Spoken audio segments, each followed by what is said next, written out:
Welcome to Screencasts Online. I'm your host, Darcy. Today's short tip is on Handbrake for Mac, a free-to-use and open-source program which helps you convert video files for a variety of different reasons.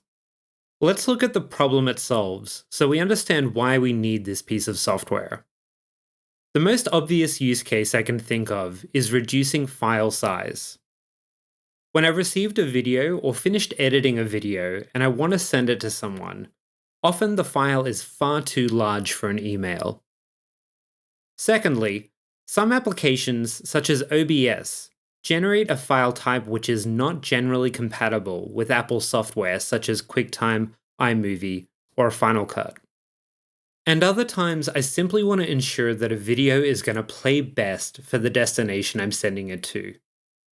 For instance, if I have a video that only needs to be played on an iPhone or an iPad, I don't necessarily need it to have the same resolution, quality, or size as the original to have the same experience watching it. Handbrake helps to address all of these issues. Handbrake is available on the website handbrake.fr. Click Download Handbrake and open the file from the Downloads icon at the top right of Safari. Handbrake doesn't need to be installed per se. This is the app here in the Finder window that's opened. So that it's in the right place on our computer, I'm going to drag the app into the Applications folder. Now, open it. Apple will remind you that this is downloaded from the internet. This prompt is basically saying that Apple themselves have not been able to verify this app. But we trust the app, so long as you've downloaded it from the website we linked. When opened, Handbrake will ask you to select a file to convert. I have one ready to go, so I'll select it and press open. I know what you're thinking. The first time I saw the Handbrake interface with all these options and buttons, I was like, whoa. It can be quite overwhelming. Today, we're going to break it down into something more digestible. I want you to feel like you can use this application at all. When you're familiar with the basics, you'll probably feel more comfortable exploring the extras on your own. Not being able to play a video because it's in the wrong format can be confusing and annoying. Let me explain containers so we know a bit more about what they are. Videos come in different formats. The most common one you've probably heard is MP4. But then you may also have heard of a video encoder called H.264 and wondered, what's the difference? When we have a video file, we know it contains three things: video, audio, and metadata such as subtitles or scene chapters. So the video itself, that part of our file, is in its own format. Let's say H.264. But sound works differently, so it has a different sound-specific format. Then we have subtitles and chapters. Well, this metadata isn't really video or audio, it's recorded as text.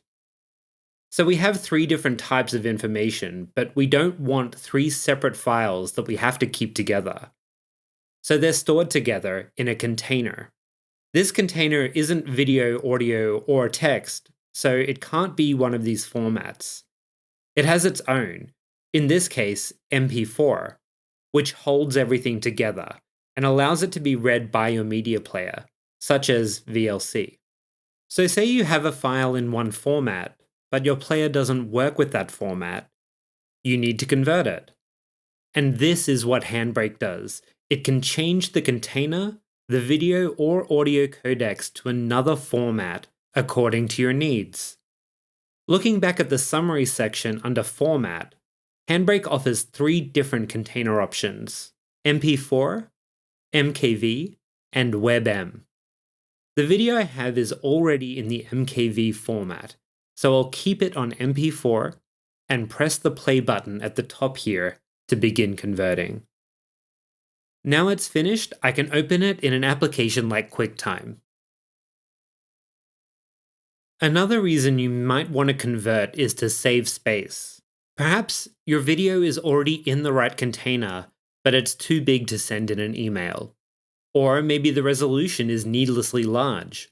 Like if you have a video with a 4K resolution that's only going to be watched on a screen with half or a quarter of that resolution.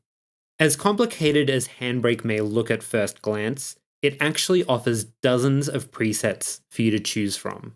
I'll click on presets here at the top right, and we'll click through the categories.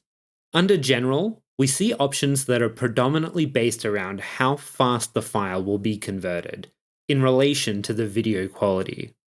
They all have the same resolution options, from 480p 30 frames per second up to 1080p 30 frames per second. But down the side we have very fast and fast, referring to the conversion speed. For simplicity's sake, we'll say the longer the program spends converting a file, the better quality it will be. So down the bottom here with HQ, which stands for high quality, and Super HQ, the focus is centered around how good the video will look at the cost of time and file size. For example, I converted this video that was in the MKV format and about 3 GB in size into 4 different files, using the very fast and fast with 1080p 30 and 480p 30 respectively. As you can see, the fast 1080p conversion has already reduced the file size to almost 1 GB, then 760 megabytes when using the very fast preset. The savings are even greater if we drop the resolution down, as we can see with the fast and very fast 480p 30 conversions. Next, we have conversion for the web. Like before, we can see the different video resolutions and frame rates on the right. But on the left, we see the conversion is centered around the destination of the video. I want to highlight the Gmail options here, which really can be applied to any email account you have. Selecting any of these options will result in a file which takes up less space and would be more ideal to send as an email attachment. Vimeo and YouTube are the more familiar options. Selecting these presets ensures that the video is optimized for these platforms with the right balance between size and quality. Following the trend of converting for a destination, the next category, called Devices, caters to specific hardware. If you're converting the video to be viewed on a smartphone, choose Apple or Android. But there are also options for TV casting devices like Amazon Fire, Chromecast, and Roku, in addition to consoles like PlayStation and Xbox. Matroska is next. You'll notice this as the MKV format I was converting from earlier. These presets offer users the option to convert into this format from an MP4 or WebM container. The last two categories are geared towards more professional users. Under hardware, it has presets that can be used with specific graphics cards. Because my Mac doesn't have any additional hardware installed, these options are grayed out. And lastly, we have production for video editors. These two categories are for power users and likely something you won't need to touch if you're a beginner. Once I've selected a preset, I can click play just like before to begin the conversion. Now we know why and how to use Handbrake, we can cover the icons at the top, which will help you navigate the app better. Handbrake asks you to choose a video when opened, but if you want to convert another video, we can click on the open source icon at the top left. If I'm not sure what video I selected, I can preview it over here on the right-hand side. Maybe I want to convert a few videos in one batch, so I'll select this one, and assuming you're happy with the settings, I'll add it to the queue with this button.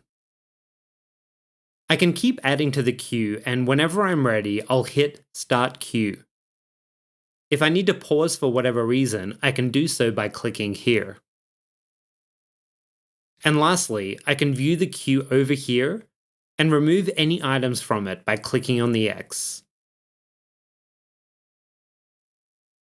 Handbrake has been such a helpful tool for me to convert my live stream video recordings from OBS to a more Apple-friendly format.